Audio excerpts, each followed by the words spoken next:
Magnus. Sean. It's the three-peat. The three-peat. Episode- The three-piece. Episode.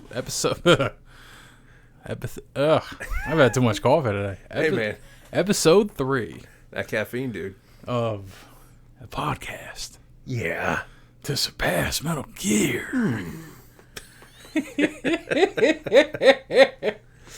Oh, man. I was just telling you I was working on my Gray Fox, right? Yeah. Yeah, so like... I haven't really done that much over the years. Everyone just focuses on Snake, right? Yeah. Huh. He has this... The voice is like you're whispering and screaming at the same time. Is how That's it goes. interesting, yeah. So it's very like...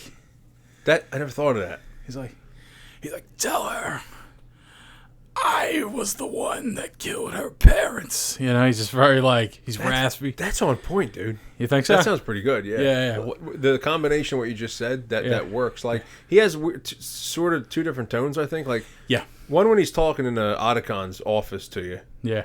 You know, he still screams and runs away. But then there's a slightly, even though you got this gigantic, you know, mecha robot trying to kill you. Yeah.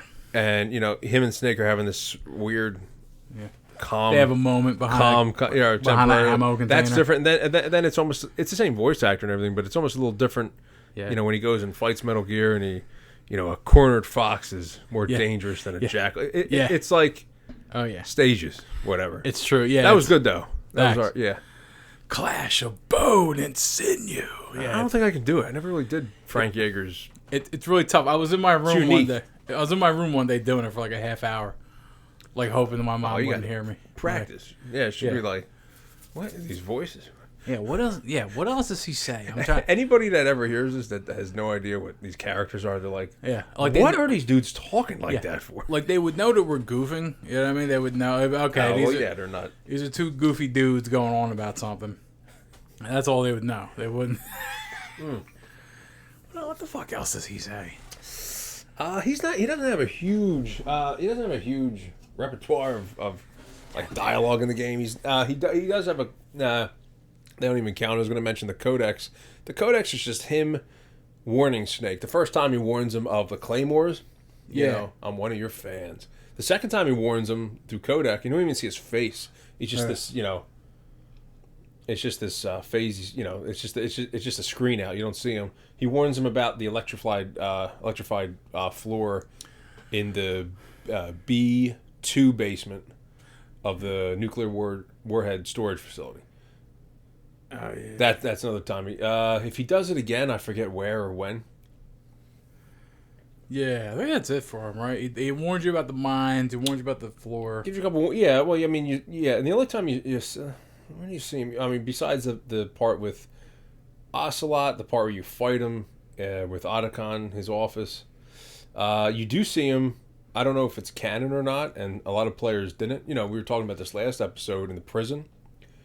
If you just aren't able to escape by either hiding under the bed or smashing the ketchup so it looks like you hurt yourself or something, Ninja comes down. Yeah. Slashes, opens up the door. And you know it's him because he phases out to the ninja suit for like half a second. Oh, you gotta go back. Plus, it's him. He uses his sword to like open up the door somehow. Magnus, we're not tools of the government or anyone else. Fighting was the only thing. Oh, man. The only thing I was good at. But at least I always fought for what I believed in. Right. I don't feel like I'm doing it justice. I feel like I'm on I the don't spot know. That's better than I never really did his voice like that. We're not tools of the government. We're not tools of the government. Yeah, it's or tough. anyone else's. It's different. I can't do it. Or anyone else's. You have to really. He's strained. He's so like. Yeah, that voice act really. It's particularly strained, but it's like got hardest some working oomph dude. to it. Like he's just talking regular too. Yeah, he's the Weird. He's the hardest working dude in that cast. Because he has to. He goes, why me? You know, he has to like or whatever. He has to do the fucking. I wonder how that guy actually sounds. Oh yeah. I don't know. Dude, I'm not sure. I was watching. I told you I saw Metal Gear Solid 1, 2, and 4 recently since the taping of 2 of episode 2, and there's a conspiracy. All right, Ocelot's voice actor, right? Pat, you know, you're gonna talk about the name thing again. Patrick Lane. Yeah, I'm telling you, I'm on to something here, dude. Right, Metal Gear Solid 1, you start opening credits, Patrick Lane. Right. Uh huh. Check me out. His name is different in every fucking game. Every single game, it's the same Patrick Lane Zimmerman, just moved around differently. Is it something like a conspiracy going on with him and or the creators of the game, or is it something like voice actors do for a reason I'm unbeknownst to me? What I suspect, yeah, what do you think's going on? Is that it's a goofy little thing with Kojima, right?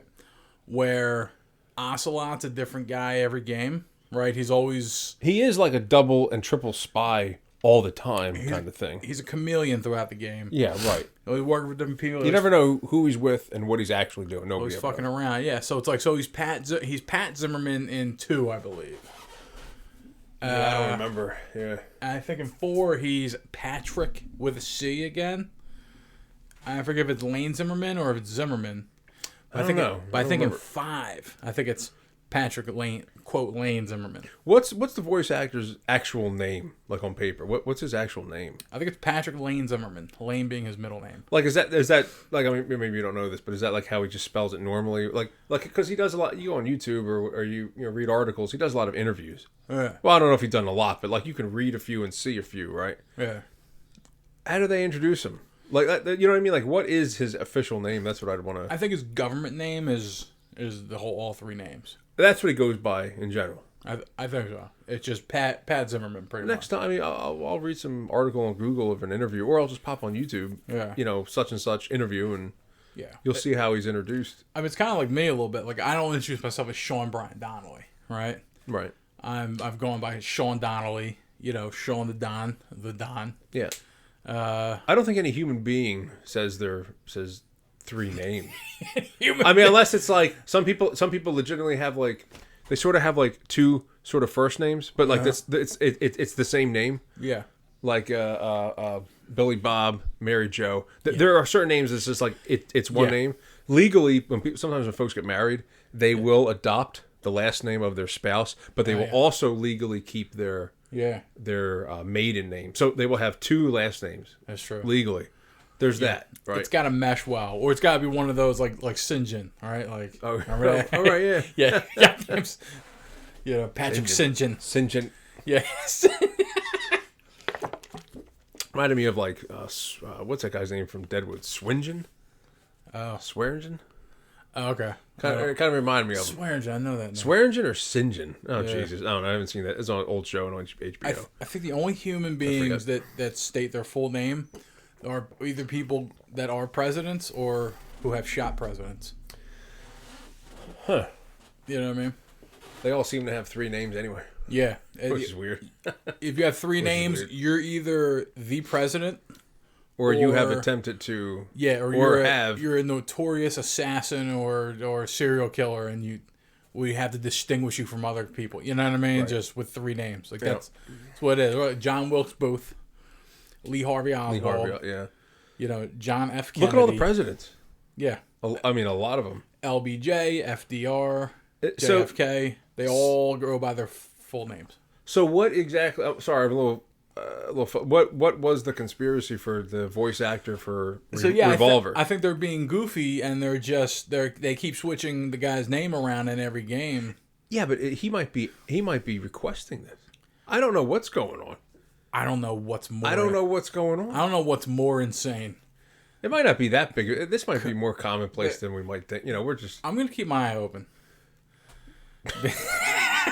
I'm gonna look into this. Follow his career closely, Sean. Follow that dude's. Patrick Zimmerman. By this time next year, Patrick Zimmerman's gonna have a restraining order against me. He's been in like more Metal Gear games than. I don't know. He's been in, I guess, more than David Hayter. He's been in more games than David Hayter, right? Yeah. Wait, did he do Metal? David Hayter.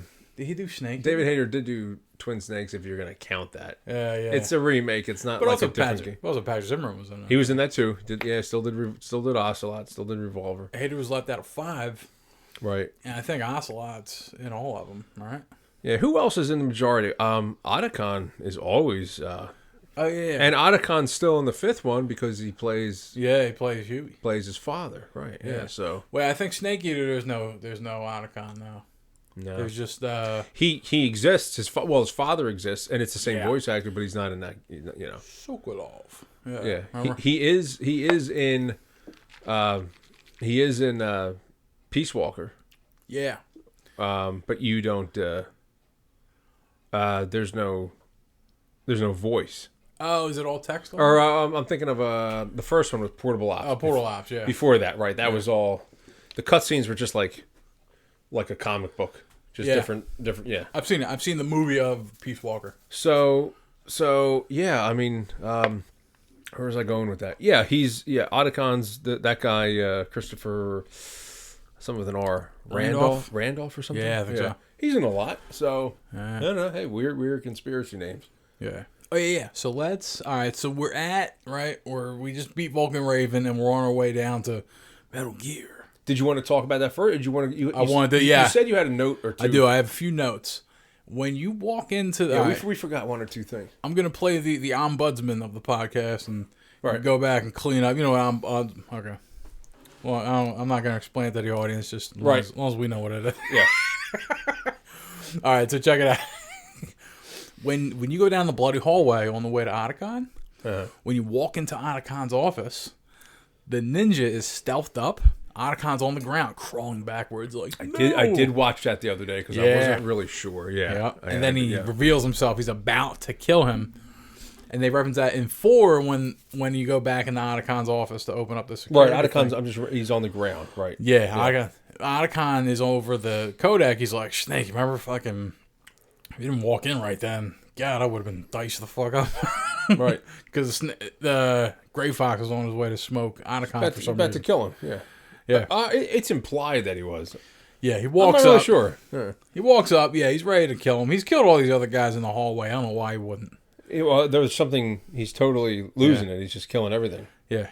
He's ready to roll. He's ready to rumble.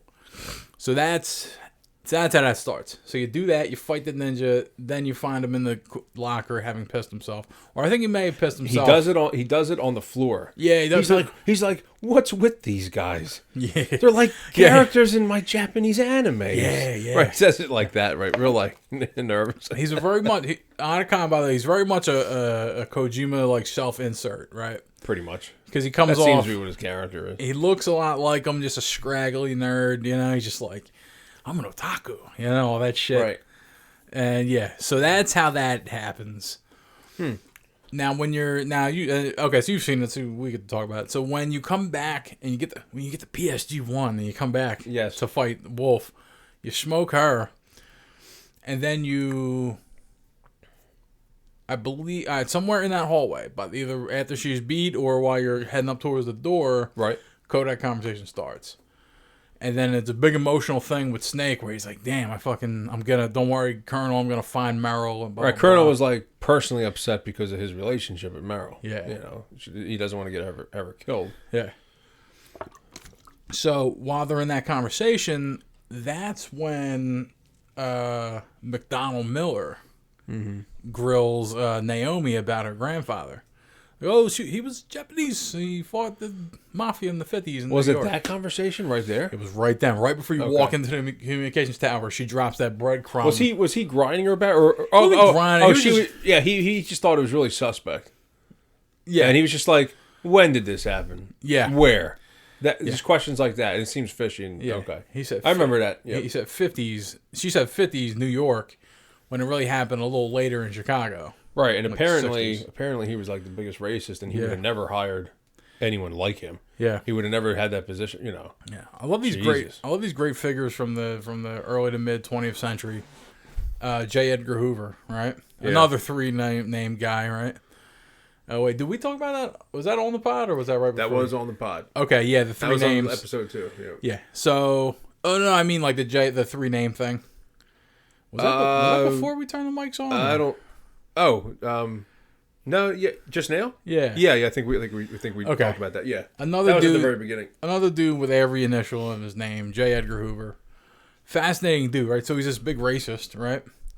But then also he's he's a cross-dresser. Yeah, the guy might be fine. And never met the dude. We just never asked him. That might be He's a cross-dresser? If McDonald Miller says he's a racist, I believe him.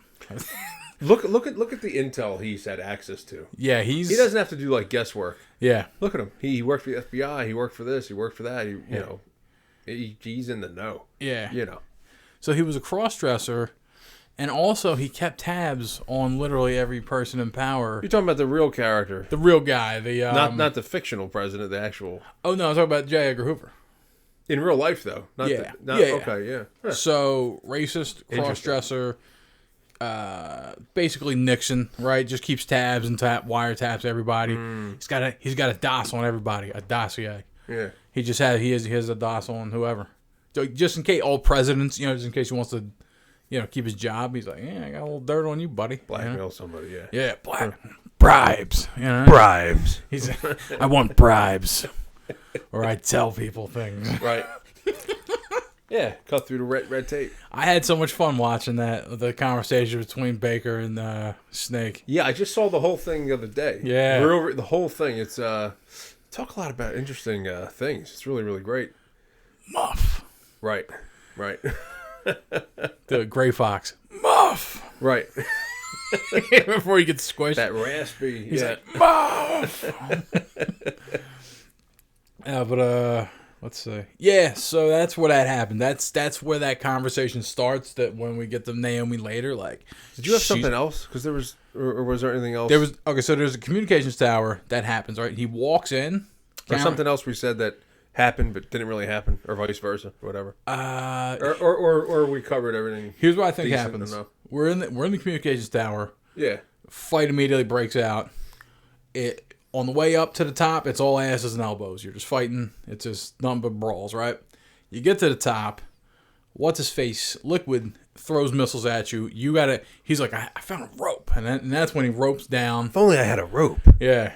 You probably use that rope I got. Yeah. I don't remember where you pick up the rope either. You pick it up right when you walk, right at the bottom of the steps. Yeah. Pretty much at the bottom of the steps. But it's a missable item. Fuck. It's missable. So I don't remember what happens, but if you don't have the rope, I assume you call Otacon. Oh, I remember seeing a rope. Right, I'm just like guessing this. Mm-hmm. Like what would happen if you didn't get it? Because it's right when you walk in the door, parallel to it, but you don't have to walk forward. You could just go straight up the steps. Yeah. So you don't have to get it. So I guess you just call Otacon. He says, "Oh, there's one at the bottom of the staircase. Whatever." Oh, okay. That's a guess. Yeah, that's probably what happens. Yeah. Okay. So it must change the cutscene a little bit. Yeah, it must be different. He probably still says, "If only I had a rope," and then maybe automatically calls. Oh yeah, and then he goes down and get the rope and fucking. I'll have to YouTube that, see exactly what that happens. is. Yeah, because I think even since I was a little kid, I think because I was like a scavenger, I just got absolutely every item. Yeah, I searched around. Like, there's no way I never play the game ever without getting it, so I don't know. Yeah, you always wonder about that in games too, where you're like, damn, fucking. I've never played that though. It's like when my recent play of Metal Gear Solid 5, I shot Quiet in the fucking head. I'm like, just to see what would. Oh, basically, I mean, I don't know what you just don't. She's not a part of the game at all. She just disintegrates the way she does, and then. I mean, if you replay the mission, I think I part of the game. I think I can get her back. I think that's what it is. I think I can redo that mission and get her. Yeah, but yeah, well, they put a patch in. To get her back, you have to play it like 6 or 8 times. Oh wow! Her mission, Cloaked in Silence. Oh, okay. You have to do that might also be the trick for if she's just that patch is for specifically if she's been in your game the whole time up until storyline. You know. Yeah. What was I just going to say? Oh, there's another part where not a missable. I mean, it is a missable item because I mean all items are sort of missable. You might not pick up anything, but you need the sniper rifle to fight Wolf. You need the Nikita to do so. Certain things you have to get. Mm-hmm. His handgun, the HK, you can find in the truck outside, but you can miss it there and then find it. I think in the armory. Oh wow. Yeah, you don't have to get it there. There's like 1 or 2 locations you can get it. I think I do remember that. Even Merrill said. I found this Desert Eagle. Yeah, and next to it was a 45, and he's like, I got a leftover. Yeah. Snake's very smooth. You notice the way he talks to people. Mm-hmm. He's like a charming devil, you know. He's pretty relaxed when he talks. Yeah. I mean, look what he's been through. Everything is just relaxing to him, you know. It's that's a funny thing to say to somebody like, I guess I got the leftover. Right. You know, it's just an interesting, quirky. and just very just goofy like thing yeah. But it's kind of when you're talking to a chick, it's kind of smooth to just keep the conversation going. I think like I that. would say something along those lines. You would? I think so. Yeah. You're a smooth cat like that. I wouldn't even think about trying to be like that. I could see myself saying something similar to that. Yeah. Oh, great. It's funny how much of a normal guy he is, considering he's like the. You know what? That's most folks. Everyone you think is so abnormal, you end up just sitting down, whatever. Yeah. Whatever. Just talking with people, drinking some tea with some folks, whatever. They're just like normal. Everyone's just like normal in general. Everyone's just kind of. If you really talk to them, right? Yeah. Snake's got this big personification, this big legend of being maybe someone that's overall like this tough guy, someone who might be rough to like have a relationship with, rough to just talk to or hang out, at the club in general, whatever. Yeah. He's probably pretty relaxed. And at the end of the game, he's like, if Meryl's around, he's like, David, my name's David. Oh, David, my name's David. Yeah, he just. Yeah, all that shit that just went. Oh yeah, down, when they're talking about the caribou and the credits are about to roll and he's sitting on that snowmobile. See, with Otacon, he doesn't say Meryl's name, but with Otacon, he says his name. He's like, David. No, my name's David Otacon. I don't think he says Meryl's name. Oh yeah. What I saw recently was the Meryl ending, and he's like, it's David. I know we're talking about the ending now, folks, but yeah, spoiler. Hey, yeah, there was one or two other things I'm going to mention, but I'm going to save it for that. I'm going to save it for the end. If you want to not be spoiled, you should have played it 25 years ago. So where in the heck are we at in this adventure here? Okay, rope, right? Rope. He ropes down. He goes into the second communication tower. When he's at the elevator, Otacon appears. This is the thing we forgot to talk about. Yeah. Okay. Otacon shows up. He's like, the elevator was here. They had that chat about the elevator. He's like, yeah, it was just down here, blah, blah, blah. Right. The elevator is this big thing. And then he goes up, he fights a chopper, comes back down. He gets a call. Otacon gives him the level 6 card. And then once he beats a chopper, he's like, yeah, the elevator's heading towards you now. You know what I mean? Like, it's all, they're all... What did we forget about it? I just forgot that's where you... Oh, shit. I just forgot that's where that he just appears there. We were very confused about. Well, Snake wasn't. He's there because Snake wasn't able to take the elevator. Yeah, and then Snake was surprised. He like Snake comes back down after he's like, oh, I just had to take out that helicopter real smooth, and Otacon's like, Snake, that's incredible. You're amazing. You're like a superhero or whatever. And he's there because Otacon was able to use the elevator. That's why he popped up there. Yeah. And so that's right before Snake goes into the next Sniper Wolf battle. Yeah. Okay. Right. Okay. I got you. So I think that's everything we kind of missed. Yeah. I watched the Sniper Wolf death. God, that is that's done almost too well, like better than like a Hollywood movie. It's so sad. It's super sad. For me, it's the saddest part of the game. Because she's this vicious fucking bitch the whole time. Every time you encounter her, she's real nasty. And then later she's like, Meryl was not my real target. Right. She has that act. Right. Yeah. It's so funny. I don't get like in this game because you got Sniper Wolf and you got Naomi. Naomi mentions the color of her skin, like her dark skin. Well, something like she thinks she got it because the people in that area were from India. Yeah. At the time. Yeah. She doesn't know anything about her parents. She has no idea where she's from at all. Yeah. That's why she got into genetics. The whole thing. So she attributes her skin color because of that region where Big Boss found her. I guess there were whiter people around there because like. I think she mentioned something about her skin, but I'm like, you're white as a ghost. There's no like in the codec and in the scene in the Twin Snakes, she looks just like a Caucasian. I mean, I don't see any kind of Middle Eastern. I think it's like, hey, I'm from that region, but I'm white. And I don't see any kind of Indian, Pakistani. I think it's in reverse. She's like, oh, I'm white because there were white people in this region. That's normally there's darker folk. I think that's what they screwed up on it? Nah, I think what she's trying to say is, like, most folks from where I'm from are darker. My skin color is a tribute to colonialists in the area, basically. Oh. Right. Yeah, I think It's that's the what opposite it of is. what I'm. Right, Yeah. right. I got confused. Okay. Yeah. Yeah, I remember the scene. I see what you're saying. And maybe. Yeah. And also, I don't know how dark a curd is, though. You know what I mean? It's, Yeah. See, I don't know enough about it. I don't even want to like. yeah, I guess. Yeah. It is in that region of like former Byzantine and Ottoman Empire, so it could be. You know what I mean? There could be lighter. Can't people you be from a couple different countries that are close together? Yeah, technically, that area like south of the Black Sea, right? Where like over there, I guess technically, was it Afghanistan or Iraq? Well, it's a couple of them, and I Yeah. think that like regional East of look a long time Constantinople. ago, they weren't called those countries. They were just like this one landmass. Yeah. or maybe like 2 or 3. Yeah, and they got smaller through Yeah. the last couple thousand years. Political yeah.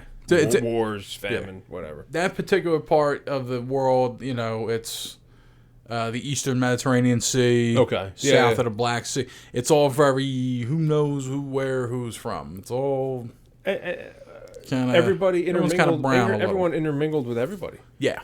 Everyone in that region, their genetics are really, really popular, similar. It's a Silk Road too, right? Because it's like Oh yeah, you got Constantinople, like that was the a biggest big trade. that was a big route trade area ever. Yeah. So it's east through India and the whole nine, and then west through up to the Holy Roman Empire, France, England. You know what I mean? Right. That's just that's just Roosevelt Boulevard. That's Route 1. It's Route 1 right through Europe. It's this artery that connects Yeah. So it's the whole city, right? Yeah. Route 1 and 95 connect Yeah. the whole city. Pretty, yeah. So it's one long route of just trading and all that jazz. Let me think. So yeah, she gets beat. Right. Blah blah blah. We went through everything else in episode 3. Now we're on our way down. One more note. I think we no do your note, but we're just coming into the big reveal of Metal Gear because we fought Raven for the second. Okay. Yeah, now we're on our way. Okay. We're getting out of the cold area, Vulcan Raven's battlefield. Right. And we're getting into a couple small hallways, and right before we're like I bet it's all still cold as shit. If Metal Gear, but it's not. You don't see your. It's not that cold. We're so close that if Metal Gear would fart, we could smell it at this point. We're really close. Right. So here's another. Oh, go ahead. What was your note? No, you said. Here's my note. When the game starts and you're introduced to McDonald Miller in the vent, he's like, Snake, it's McDonald Miller, like all that shit. He says, like he knows it, master. Yeah. Or unless he's just known by that throughout the. Yeah. Here's another goofy, I blame Kojima kind of thing. Metal Gear Solid 5. When Miller pops up, it's Benedict Kazuhira Miller. Where the fuck did they get McDonald Miller from? That could have been his name. He never used in the Middle East.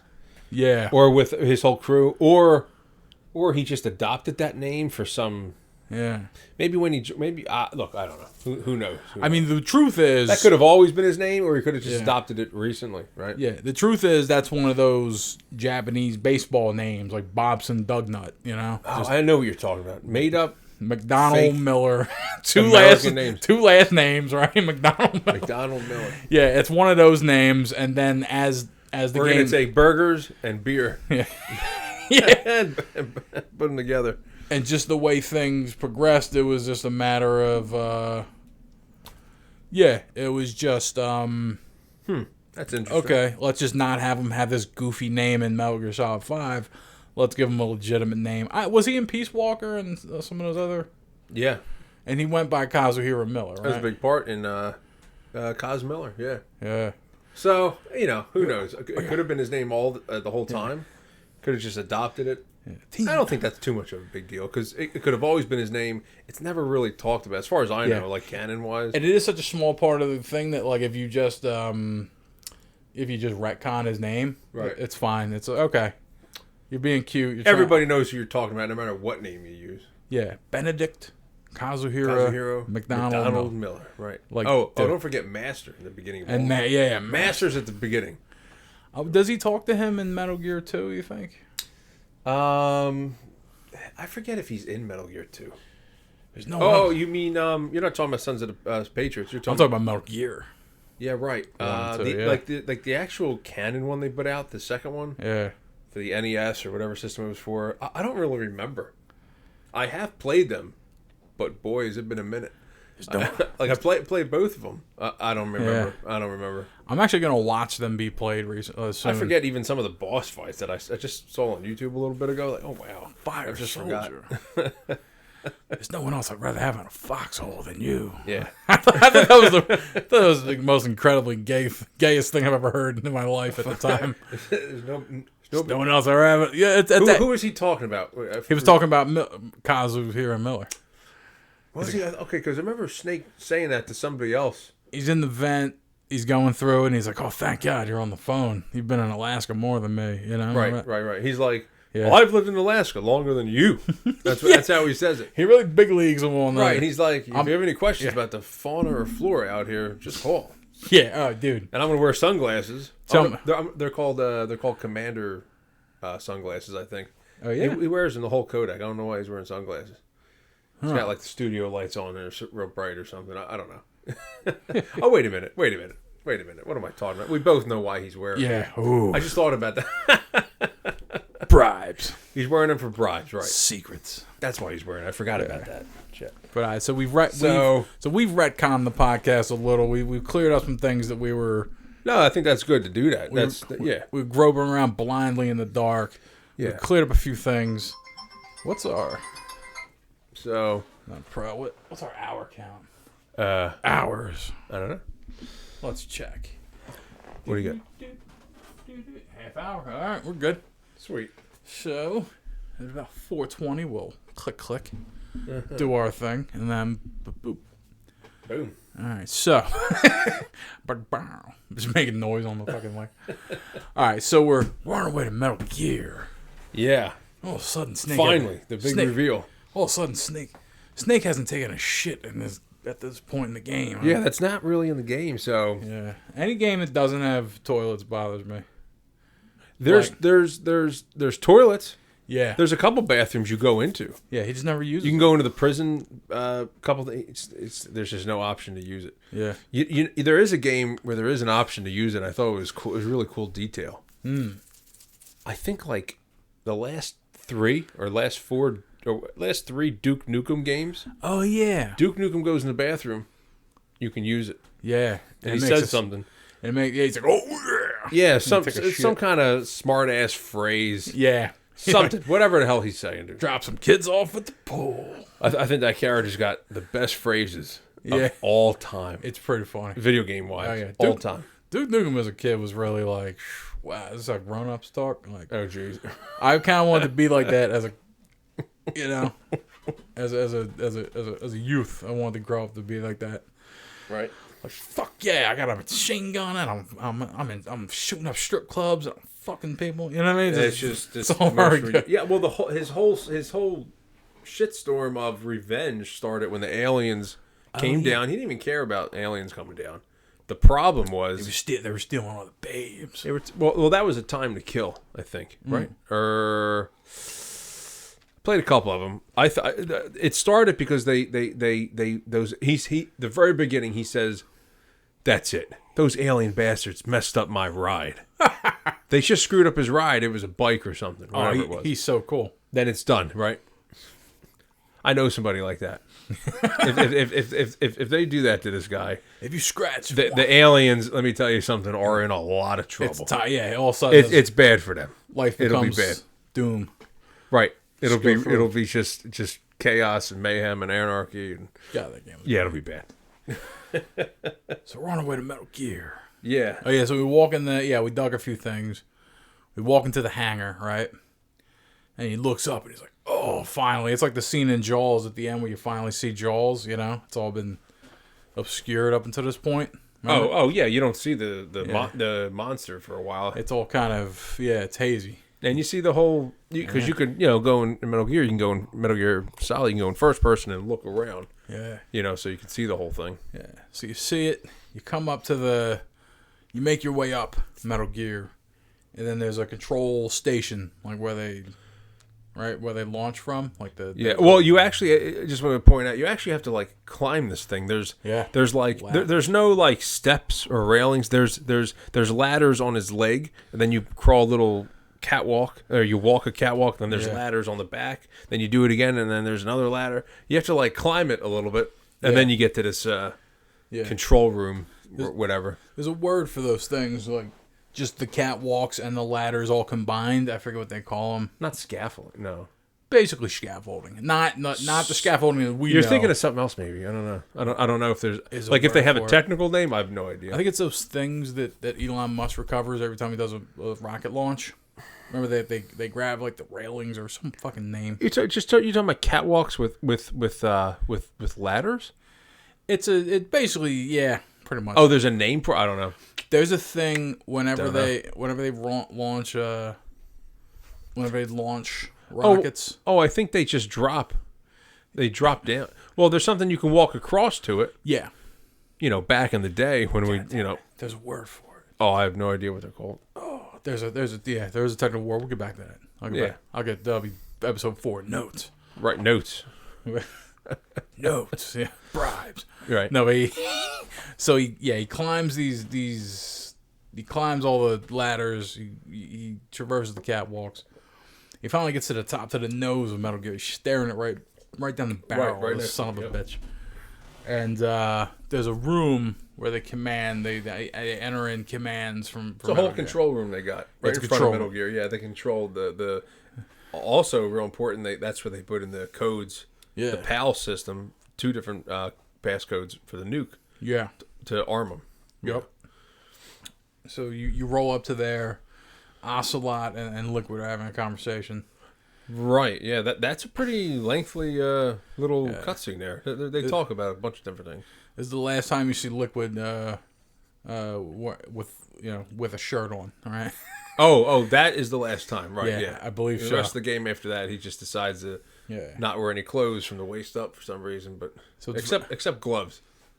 Oh yeah, he has gloves on. Besides gloves, he's a big freak. I want to pause and tell you how weird it is, because when he gets locked in and he leaves, and then you see Liquid on, later once Metal Gear is activated, right? Yep. You see Liquid on Metal Gear shirtless, and then he fights before he jumps in. Yeah, the cockpit. Yeah, when Metal Gear opens up its beak. Yep. Otacon calls it the beak.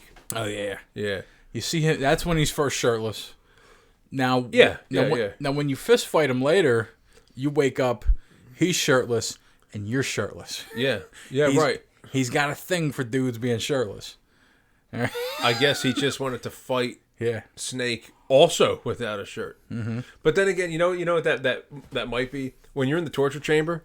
Oh yeah, your shirt. Basically, you're not even just shirtless. You're gearless. Yeah. That upper half holds so much gear. Yeah. That's something that has to be removed. Yeah. So to make sure Snake doesn't kill him or throw a grenade at him or shoot him, he basically just takes his gear off. Yeah. Yeah. You're just wearing like dad cargo pants at that point. Right. Yeah. Now check this out. Why I noticed this. When you play Metal Gear Solid 4, at the end when you fight, again, Liquid Ocelot, shirtless. Yeah. He leaves Snake in his muscle suit because he needs it, because he probably couldn't fight as well without it. Right. He's just got a thing. It like enhances him a little bit. He has like a Top Gun fantasy in his head where he's like, I want to be shirtless and fight a man. He's just...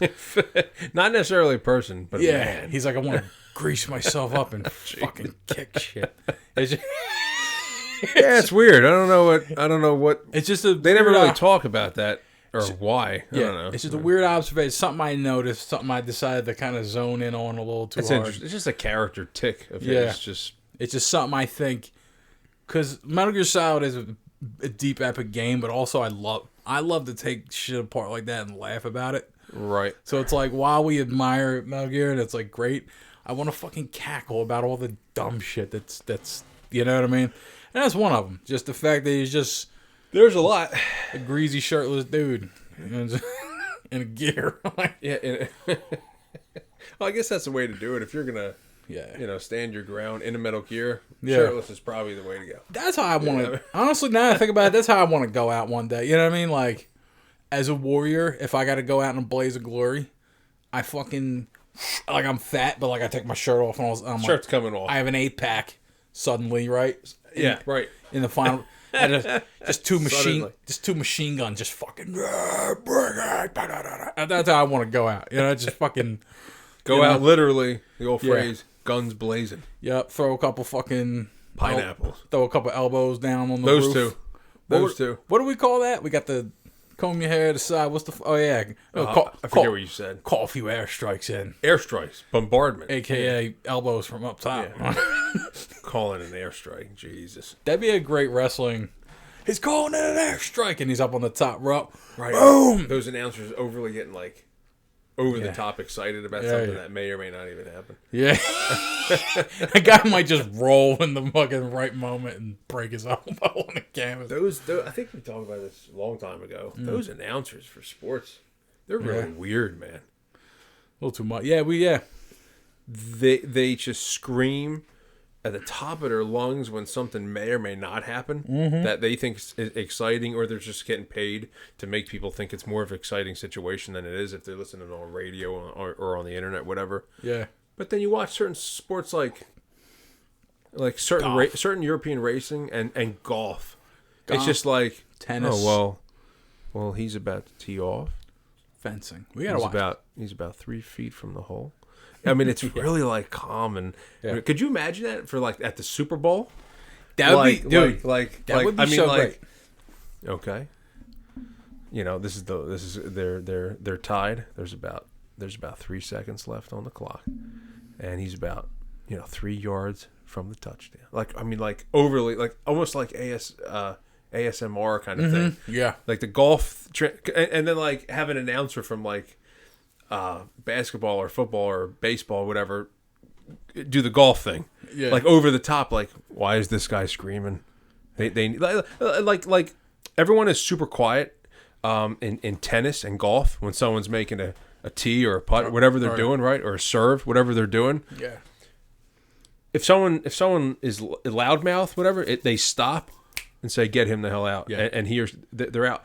But when you're making when another athlete is making a shot at the basketball game, half the like 40,000 people are allowed to yell at the top of their lungs. They're allowed to try to interrupt that shot. But they're not allowed to do it in another sport. It's true. What the shit, dude? I don't know. I got a problem with that. That's so stupid. Some sports have been thrown to the Coliseum. And some have remained in the park. I think that's inappropriate. I think that's it's like all sports. It's not really fair. All sports should be, I think that should be equal. Not necessarily how they announce it, but like that whole. You can't tame the unwashed masses. That's what it is. In like tennis and golf, if someone is like coughing the wrong way, they can just stop. Just you'll have to leave. I'm really got to focus here. I want to see a basketball player making that. That shot and saying everyone's got to be quiet. I do think basketball. I see that all the time. I'm just like, dude, you've given. I don't get it. I don't get it. You've given the game up to the unwashed masses, and you've. It's just like, hey man, it's gone back to the. Well, I think I just wanted to bring that up real quick, but the Coliseum days are like all sports currently are from that kind of brutality. This is what these sports are sort of from. Back then. Killing each other was just going to the baseball game. That's what going to the Coliseum. Any of these arena type, amphitheater type things. Any of this kind of stuff, right? That's what it was about. And we've got more civilized. We have a lot more laws now, so we just don't. Well, we still hurt each other really bad. I mean, baseball's somewhere in the middle there. Isn't it? There's definitely a lot less injuries. I'd like to think. And like baseball players are thinking now, like, what are they talking about? We get injured like all the time. But like you're not getting tackled by somebody. It's not like an MMA fight. You're not getting hit in the face. You're not breaking your you're not that. Baseball's that middle kind of ground kind of thing. That's interesting. That's fair. I believe baseball is derived from cricket, right? Is that the parent sport, so to speak? Because cricket started really in, I think, the early 19th century. In the UK, right? Yeah. It's British. Yeah, right. The UK, they invented it. And it started as very lordly, like, dudes dressed up all fancy. Is that how it... Okay. And it was very, dude. Here's the thing: there was a guy that I've learned a little bit about cricket against my will recently, and against your will, interesting. Yeah. Well, somebody's just telling you about it. Well, yeah, I'm joking. I'd be entertained at an insurance seminar. Yeah, but cricket was not the thing I was going to learn that I wanted to know about next. But someone put me up on it, and I was like, oh, okay, that's neat. Apparently a big thing in cricket at some point in the 19th that's where century. baseball's from, huh? I think so. Yeah, it basically predates it. It's basically played the same. Interesting. It is ridiculous, though, because it just lasts 8 hours, and the game goes on for 3 days. They play for 8 hours. They go, if no one wins, they take a break. They come back. You're talking about cricket's late 1800s, early 1900s, yeah. So 1800s. When maybe late. When did baseball? 18th century. Yeah, I think baseball just started late 18th century or 19th century. Sorry. Yeah, baseball's pretty old, similar age, I guess. Yeah, baseball was post Emancipation Proclamation, right? 1880, 1890, I think, is early. And it really feels like a derivation of cricket. There's no way it hasn't been slightly inspired. Interesting. But yeah, cricket started, dude. A big thing for cricket was getting the ball off the ground. It used to be this thing, these paddles, and they would whack. And then a big athlete in the game, because it was all just unathletic, lordly fucks, Right. It wasn't necessarily it wasn't athletes per se playing the game. Yeah, it was all the Duke of Gloucestershire, right, against the Duke of Earl, right, yeah, and his crew, and they would just it was just Lord Hellman and whatever. I do declare that was quite a shot, good old boy, that kind of shit. I do declare. Wait, no, that's a southern. Yeah. Right. I know what you're saying. Well, yeah. I do declare that was a good shot, old boy. I love Southerners trying to really trying to become the English. Right. Interesting. Yeah. I do declare. Right. That's a great Yeah, I need to use that more in my daily goings of life and my career. I need to just use that more. You're just sitting on the couch I do declare this. Right. I want to say that at a Five Guys. Yeah. They're take a bite of a fry. Yeah, I do declare these are from my right. I'm thinking I'll do it when I order. Oh, shit. What I'll do declare that I will order an extra and you're praising bucket of fries. Yeah, and you're praising the product as you go. I declare your because that's what that kind of means when you start out. Your burger's the finest of the province. That kind of. They're pretty up there, dude. They were good. I went to one in Ocean City, Maryland. It sucked, but the first time I went there, I was like, dude, this is every Five Guys to me. How I think of they're just incredible. Even if you don't get anything on it, just basic burger. Yeah. Oh, it's incredible. I went to one in Warminster. It was fucking banging. Warminster, really? Okay. Yeah. I think I might have been to that one. You know what I'm talking about? It's like in a strip mall. I also want to give a shout out real quick about burgers to a spot called Nifty 50s.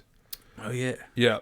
There's not a whole lot of them. There's one close to around my way. Yeah. Man, some of the best burgers I've ever had. They're pretty up there. And I'm critical about that stuff. That's pretty good. A podcast just past Metal Gear is brought to you by Nifty 50s. Over by Granton, the Boulevard. Granton Boulevard. Speaking of Route 1. There's that artery again. Connects everything. City arteries. Speaking of clogging your arteries, shoot down the Nifty 50s and grab a big fucking burger and a shake. Oh boy. Don't jog too hard after that. You might fucking 7 out on us. Oh man. They are pretty good though. Oh, they're dynamite. They make a similar product, both those spots. Yeah. Yeah, it's just a banging burger. So out of the burgers and the golf and the cricket, Liquid and Ocelot are in that command. Yeah, they're in the command center. He still has a shirt on. Yeah, Snake is there outside. He's just sneaking. He's just listening. He's being sneaky. He's not going in there guns blazing. He's just listening. It's a pretty big conversation. He's being sneaky. He's very splendid. Very splendid and sneaky. So yeah, he's hanging out, right? And he's just listening. Little does he know the security camera can see him, right? And Ocelot is monitoring the monitor. That's they know what's going on. Yeah, there's a camera right on top of his dome. So they're having this long conversation. They're really laying it out. They're talking about. They're laying out the MacGuffin. Where we're going to send they were going to send it to Russia. Now they're going to send it to China. Yeah. And the part of China they mention, is actually a nuclear test area. A lot more China. So they're not gonna. Is that what it was? They're not gonna necessarily kill anybody. They're not gonna bomb Russia, right? With the test. They talk about the PAL. Oh yeah. They're like if it's already activated, you can only input it once. Yep. You technically have to use the card 3 times to 3 different modules, whatever, or different computers. And it's one activation. Right. You can only do it. You can only do it one time though. One set. Yeah. If it's already activated, they're saying that it'll be deactivated. Yep. If it's not activated yet, doing that exact same sequence will activate it. Yeah, and they're discussing that while Ocelot is looking at he's looking at Snake through the. Yeah, you can clearly see. You know, I guess when I was a kid, like, it wasn't really clear that he's like for me, it wasn't really clear in the game. Yeah. That he actually saw him. Like to me, all the even in the Twin Snakes, it just seems like. Yeah, it just seems like they're talking, and he's on the monitor, but they're not looking at it. Yeah. Are they aware of this? I think I'm not 100% on this. I'm not really sure. You know what it they're is? Aware of the it cinematography of the game of Metal Gear Solid hasn't advanced to the point where they're able to project that effectively. They weren't able to do that in the PS1 game, just because of the pixels. Just because Ocelot looks like a fucking potato. Everybody just. Yeah. Right. And here's the thing: if they had done this in 2, 3, especially like 3 and 4, if they had done it the way I think Kojima would have done it then, with that level of technology, right, you would have easily been able to see Ocelot squint in, just looking at some Snake. Kind of yeah. Even to this day, though, I'm not actually sure if he physically noticed him or he didn't. I think he did because what they storyline, he actually did notice him. I think so because they're discussing things that they want. They're scenarioing Snake. Yeah. Well, they need him. Yeah. To do that. Spoiler: they want him to input the PAL because they really didn't get the passwords in. They weren't able to get them. So they're trying. That's the only way to activate the nukes. So they're really elbowing each other, like, "Oh yeah, we're ready to send this fucker out to space." You know, and like it's believable because Snake buys it. Yeah. The whole time they've been scenarioing him the whole time. They've been just throwing guards in front of him and doing all this shit. Like you said, the Raven with particular passcode key, to the doors that open up automatically. Yeah, they've been feeding them higher levels of key. Ocelot says in the torture chamber, you thought you got all this far by yourself. Yeah, he tells him that kind of thing. So, yeah. No, I think doesn't that. I think Liquid says that. So was it Liquid who said it to him? He says that to him the guys up, right after he does input the PAL. He's like, "You got this far by yourself. We've been scenarioing your." Was that when he's standing next to Metal Gear before he jumps in? They have a little when he's on the. They have a thing where he's just bitter about his dominant and recessive genes. Yeah, that part. That's coming up. I got all the recessive genes. Yeah. Yeah. By the way, you know what pisses me off a little bit? Like, I guess it makes sense now when you hear the whole story. So Donald Anderson, right, the DARPA chief, not to go back too far or too further. Yeah. He's a patriot.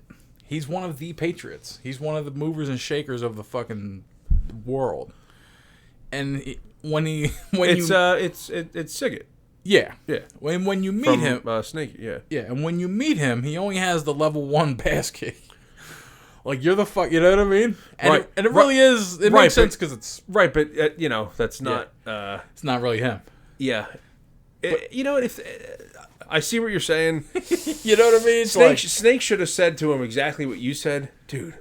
Like, we know who you are. That you should have 7 with you at all times. Yeah, exactly. So should Donald Anderson. So should have a little Kenneth Baker. It should have an infinite symbol. Yeah. Why were they? Something I'm not clear about. I mean, it is just a video game. Not everything can be perfect in it, or you can't have a video game. Yeah. Like superhero stories, you can't have them just killing the bad guy immediately, or you get no story. Yeah. Like, I get it, right? You need something. There's a few reasons that make sense. Why didn't he just get choreographically?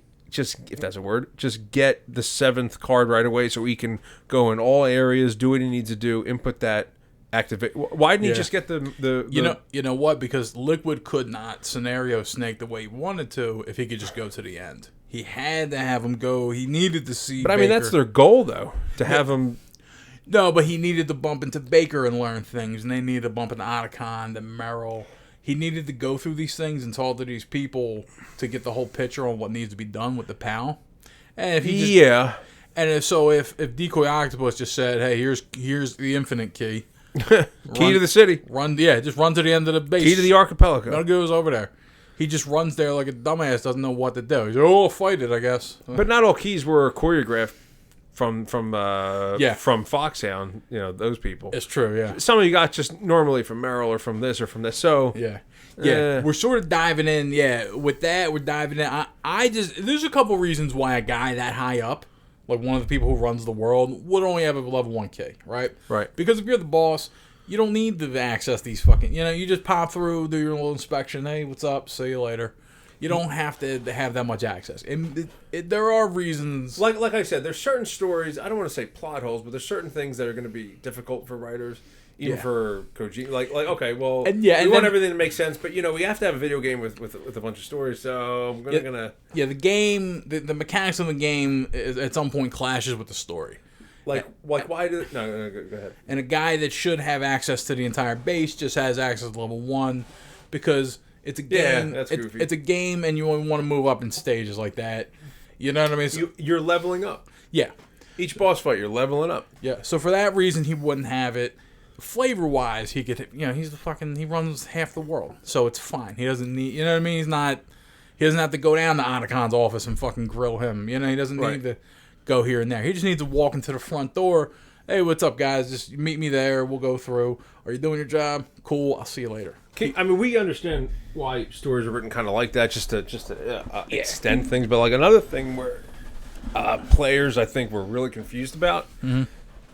Merrill gives you the PAL. It's really the 3. You know, it's 3 keys in 1, right? You know, that's all you need. Yeah. Merrill already has that. Yeah. I think what players are confused about: why in the world do they need an outside guy or girl, or whoever, to come in, use the card that they already have at the base to input in the place where they work at? Why does Snake need to do that? They never knew the trick to the PAL. But neither did Snake. Yeah. But Otacon knows that. Otacon knows the trick because I think Otacon learns it. He hacked into yeah. But I still don't understand. They had no reason to think Snake would just somehow randomly hack into Baker's. Like Snake that won't have a computer or actually internet on him. I don't get that. I kind of forget. They were stuck in a position that where part of the story. They were stuck in a position where they lacked the information to do all this. They couldn't get the cooperation from Kenneth Baker, Merrill. Here's the thing: Kenneth Baker, while he was being tortured, nobody was giving them what they wanted information wise. So he hid the PAL key. Right. Kenneth Baker. By the way, this PAL key. He gave it to Merrill. Yeah. Yeah. This PAL key it's like the watch in Pulp Fiction. Okay? It's been in some filthy fucking places. It's been in a lot of places, switched hands a couple times. Kenneth Baker had it, and he said, I hid it while that fucking maniac was torturing me, right? Right. So he hides it, gives it to Merrill at some point, and then you ask Merrill, like, how'd you hide it from the thing? She's like, women have more hiding places than men. Yeah, this thing's fucking filthy. It's on all kinds of spots. It's been in Kenneth Baker's ass. Right. It's been in one of Merrill's holes. Yeah, that key's been moving around. Yeah. The key's been moving around a lot. Yeah, this key it's like a key of cocaine. It was eaten by a rat. Oh yeah. First of all, it's fell into the sewer. Well, we're getting to this right now. Where we are in the story here. You know, they're talking about a lot of things. Eventually, what's his face, Ocelot, sees him on the he sees him on the monitor now. Yeah. And he takes out his gun and he goes to shoot at him. Blasts him. But he shoots the card out of his hand. Yeah. For some reason, Snake's just holding the key. He needs to get in there, listening to the terrorists. He's like comparing. He's like, So he shoots it out of his hand. He's like, damn. Yeah. It went to the drainage ditch. Yeah. They lock the doors. Here's what's funny. They lock the doors. The PAL car goes flying. Done. He runs downstairs. Yep. Tries to find it. Can't find it right away. Yeah. Because I think... Oh, yeah, correct me if I'm wrong. One scenario is you shoot the rat to get the key back, but the key also might randomly be there's water all around it. Yeah, it's a big drainage ditch. That's what it is. Mm-hmm. I think you can get it randomly somewhere there, right?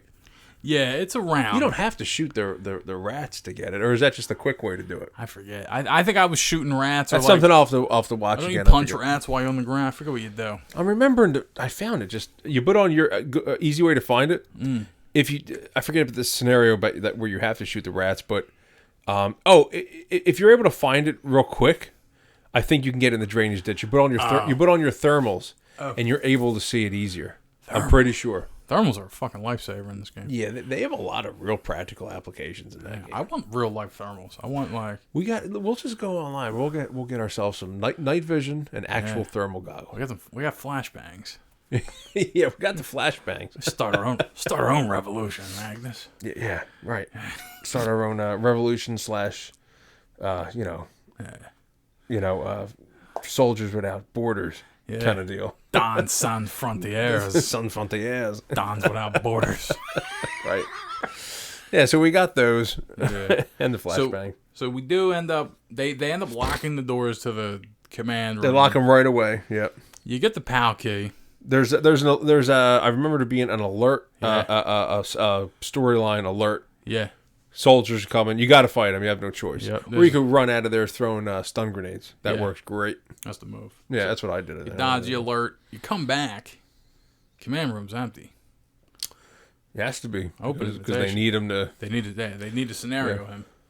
But it is that part too is a little that's license. That's Kojima license of fucking around. You know, because it's like where'd they go? They know I'll be coming back here. If they're trying to scenario him. You feel me? It's very like... It's weird they had such, like... It's weird how sure they were that somehow magically he would figure out how to use it when in all their... I mean, this is Foxhound we're talking about. Yeah. They have access to all weapon systems. They have access to this stuff. Like, there's no way they couldn't figure out... Yeah. I don't know. That's something I forget why that was... They didn't have... It is a video game, okay? We're talking about a video game. You know? They didn't have a hacker like Anacon. It didn't... Yeah, right. And they could have... Maybe they didn't know hacking was one of his skills. I don't know. Maybe they weren't. He's like Napoleon Dynamite. Like, I don't have any skills except hacking. You know what? That movie yeah. is absolute legendary gold. I haven't seen it. Gotta say, it is the most unique film I've ever seen. There's nothing. I mean, there's nothing that's even half like it. There's nothing like it. It's one of the things where they really started being irreverent in film. I think it's brilliant. I think it's really genius. Yeah, it's genius. Anyway, I like that we're in the late '90s when they produced this game. And when Otacon says like, "Yeah, you need a password, but there are ways." Right. He says it like he's like, "Well, there are ways." Yeah, because he's gonna hack into Baker's files to find the thing, and Snake's like, "Otacon, are you a hacker?" Yeah, and he's like, "Yeah," but like he's being very coy. He's being super almost cautious about it, even though. He's like, about sums me up. Even though hacker is cracker is the word, like the guy that you're able to crack breaks into people's into shit, right? Right. Hackers are people who different things, right? Find very janky ways to like do stuff, like programming wise. You know what I mean? Like hackers are very. You're hacking strings of commands together and fucking. You know what I mean? Like you're finding like loopholes, sort of, kind of. Like you're finding like you're logging on to GitHub and you're taking someone else's software. Ways to do something that's out of the norm. Yeah, it works. It's like it's like it's like you're like a digital MacGyver. You're taking 2 or 3 objects, putting them together. Oh boy, I made a potato launcher or whatever. You know, that's what a hacker is. A cracker is just. I'm gonna break into your fucking bank account and empty out your cash app. 2 different things. Okay, interesting. Yeah, but cracker was not. It was not common. It was not common parlance at the time. It still isn't. It is. It is. I think when someone thinks of with people in the know, but like just the layperson, they don't use that term. Even though you might be talking about someone who's doing that specifically, they'll still incorrectly call them a hacker. Even though they're not really doing that. I don't hear that anywhere. Yeah. Unless you're talking to people that are in the business, right? Yeah. You know. You're right. I'm a big nerd. I've heard cracker all the time. Just commonplace with computers. People don't know the difference. They'll just say, "Oh, he does this. He's a hacker," which is inappropriate. Yeah. You're absolutely right. Interesting. Yeah. 2 different things. Yeah. We are you basically get the card, just like anything. There's a couple codecs you can run through if you're not sure where it is or how to find it. Yeah. Immediately, you don't do nothing. You bring it right back up. Yep. Because it's room temperature state. Yep. It goes into that first computer.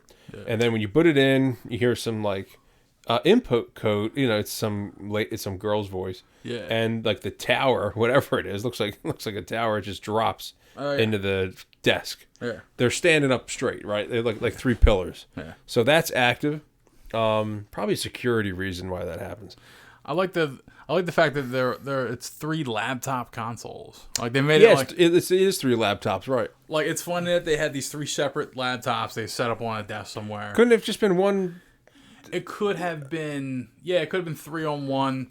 It really could have just been some security issue that really I'm not thinking of, or I think they wanted to be like, we're using laptops. It's 1998, baby. You know, and you know what else was cool about it? They just for the I'm air quoting cool factor of it. We're just going to use a laptop and this tower looking thing that drops down once it's activated for each one, and each screen has the color of the type of temperature it needs. Yeah, room temperature's like orange, yellow, whatever. It's yellow. Yep. Obviously, we know Freezing what blue and red are for the temperature. You know. So those pillars, those towers are funny though, because it's like you're solving the riddle of the Sphinx. Like you expect to see that in the pyramid. Like you move a thing in Indiana Jones. Yeah. Yeah. You know, just yo. Oh man, I got sound effects. Just you come straight off the soundboard. Well, first I went and then I'm like, no, I'll do do the mothership landing. And then when it goes back up, nice. That's fucking dope.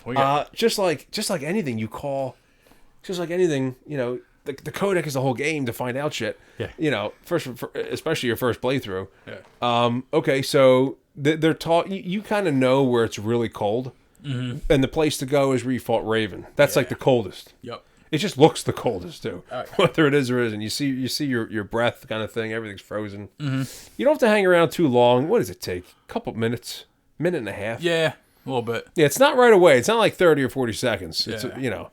And I forget if it even does it quicker if you have it out equipped on your menu. Oh yeah. I always have it out equipped because just to check you'll see it change. Yeah. You know, you go back, you know. I can put in, check this out. I didn't realize this. I'm not sure if there's a quicker way to do this. But when you have to heat the key, right? You go to the only place I know of is where all the molten because when you first get in that place. Coming from the snowfield. Yeah. You go in there. There is a steam room, like a steam pipe thing, where all these like... I think the steam room is technically hotter. Like, I think it's faster for the key. What I watched a guy do is go in there, right? Am I right? Or yeah, I think so. I'm thinking about what I did when I actually played the game. I don't know how it's affected if you just stay in the main... I'm not really sure. Foundry area. If you go into the steam room, right? The move is to have the key out and just start running through a fucking burst of steam.